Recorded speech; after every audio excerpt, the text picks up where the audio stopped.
जय हिंद दोस्तों, मैं अनुज कुमार यादव आप लोगों का स्वागत करता हूं अपने YouTube channel learn to forever पर। दोस्तों, जैसा कि आप लोगों को मालूम ही है कि मेरे YouTube चैनल पर सेलेक्टेड करंट अफेयर की सीरीज चल रही है। तो उसी सीरीज के अंतर्गत या क्रम में हम एक आज की मोस्ट इम्पोर्टेंट न्यूज लेके आए हैं जो रिसेंटली आई हुई है। तो आज उस पे बात करेंगे हम लोग। तो सबसे पहले देखेंगे, आपने सुना होगा कि अपना जो भारत देश है वो यूएनएससी का अस्थायी तौर पर सदस्य बन गया है। तो उसी पे आज बात करने वाले हैं हम लोग।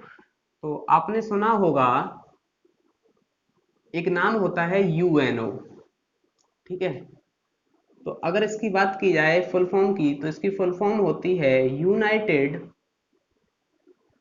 Nation organisation.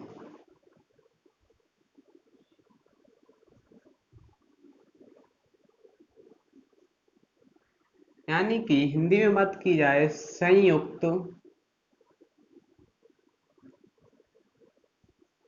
राष्ट्र संघ। यानी कि यह एक संघ है। तो बात आती है कि इसे बनाने की क्या जरूरत पड़ी। तो मैं बता देना चाहूंगा, आप लोग जानते होंगे कि जब द्वितीय विश्व युद्ध खत्म हुआ था, तो उसके बाद इस विश्व युद्ध के जितने भी विजित राष्ट्र थे, तो उन्होंने यह डिसीजन लिया था कि आगे कोई ऐसा विनाशकारी युद्ध ना हो। उसके लिए इस संगठन का, इन लोगों ने इस संगठन को स्थापित किया था। तो स्थापित हुआ है तो इसकी कोई स्थापना तिथि भी होगी। तो इसकी तिथि है, यानी कि डेट है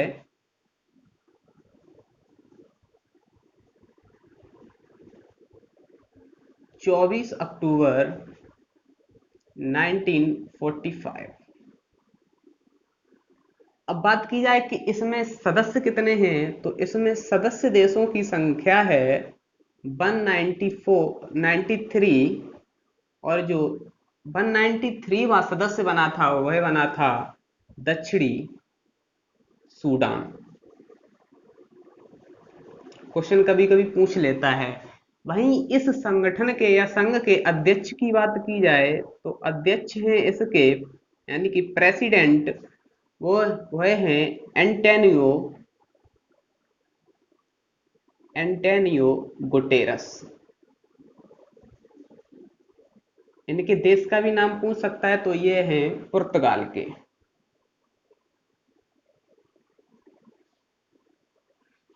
ठीक है। बाकी अगर इसके अंगों की बात की जाए, तो इसके अंग हैं 5।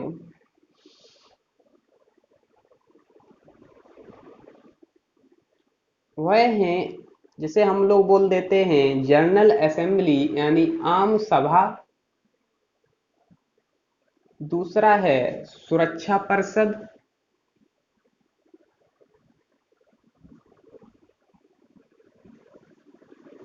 यानी कि सिक्योरिटी काउंसिल। तीसरा है सामाजिक एवं आर्थिक परिषद।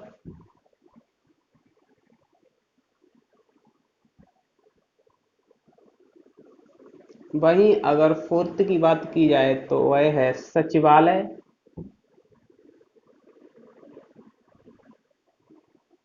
और जो फिफ्थ इसका अंग है वह है अंतर्राष्ट्रीय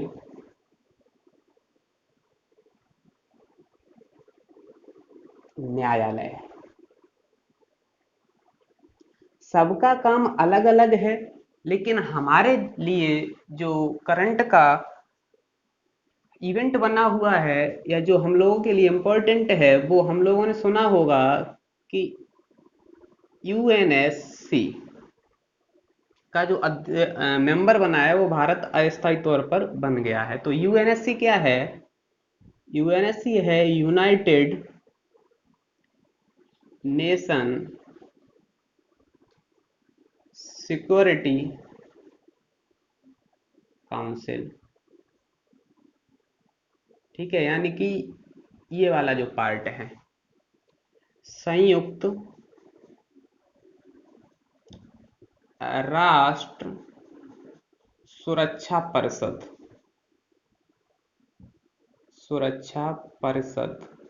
अब बात आती होगी कि इसका कार्य क्या है, तो इसका कार्य है कि वर्ल्ड में जितने भी देशों से यानी कि सुरक्षा से रिलेटेड इशू आएंगे तो उन पे जो डिसीजन लिया जाएगा वो इस परिषद के ही द्वारा लिया जाएगा, यानी कि इसमें जो मेंबर होंगे या मेंबर कंट्री होंगे उनके द्वारा। तो इसमें सदस्य कितने देश हैं, तो इनमें सदस्य देशों की संख्या है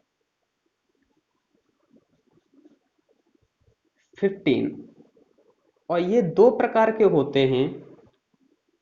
पहले तो स्थायी सदस्य यानी कि परमानेंट मेंबर, और दूसरा जो होते हैं वह होते हैं अस्थायी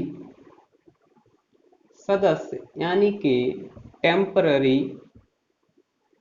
मेंबर। अब बात की जाती है कि स्थाई में कौन कौन से हैं। अगर स्थाई में है तो स्थाई में तो इंडिया बन नहीं सकता है, इंडिया कौन से में बना है, वो अस्थाई में बना है। तो स्थाई की संख्या है 5 और वह हैं अमेरिका,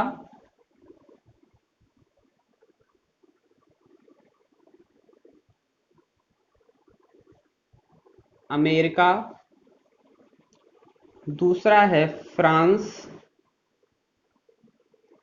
फिर आ जाता है रूस, फोर्थ नंबर पे है जापान और फिफ्थ नंबर पर है चीन।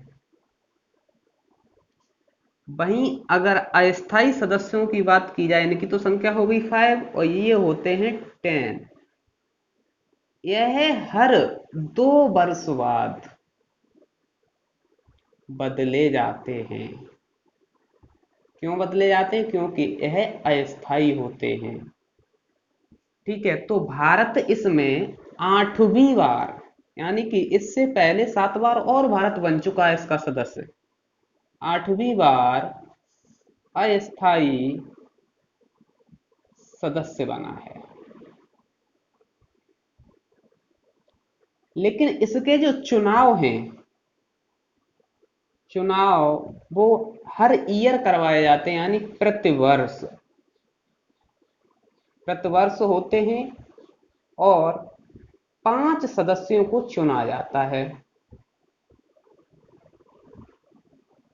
चुने जाते हैं। तो क्वेश्चन आप लोगों के भी दिमाग में आ रहा होगा कि इस बार 5 कौन से सदस्य चुने गए हैं। तो इस बार 5 तो नहीं, इस बार चुने गए हैं 4 सदस्य। वो मैं लिख दे रहा हूं यहाँ पे। 5वें की घोषणा अगली बैठक में की जाएगी। तो ये 4 हैं। पहला है अपना इंडिया, दूसरे पे है नॉर्वे, ठीक है, तीसरे पे है आयरलैंड और फोर्थ पे है, इंडिया हो गया, नॉर्वे हो गया, आयरलैंड हो गया, चौथे पे है मैक्सिको। ठीक है, ये 4 को चुना गया है अस्थायी सदस्य।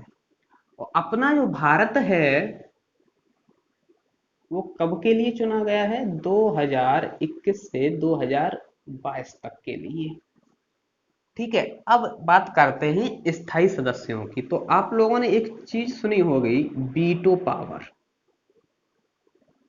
वीटो पावर तो समझ लेते हैं क्या होती है वीटो पावर। देखिए, जब भी किसी देश से सुरक्षा से रिलेटेड कोई इशू आता है, कोई मुद्दा आता है, तो उस पर जब डिसीजन लिया जाता है, यानी कि उसके लिए जो नियम बनाया जाता है, तो इन 15 सदस्य में से 9 सदस्यों का मत बहुत जरूरी होता है।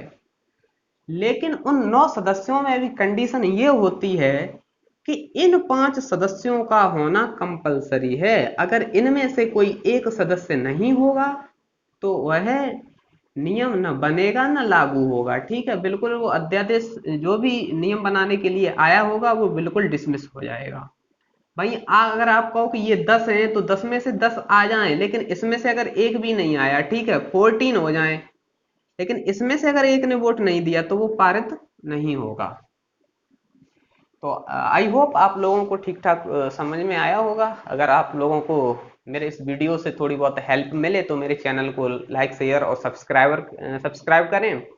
बाकी बेल आइकन को भी प्रेस कर दे जिससे कि मेरे अगले वीडियो की नोटिफिकेशन सबसे पहले आपके पास पहुंचे। बाकी इस वीडियो में इतना ही। मेरे अगले वीडियो का इंतजार करें। बाकी टेक केयर, बाय बाय।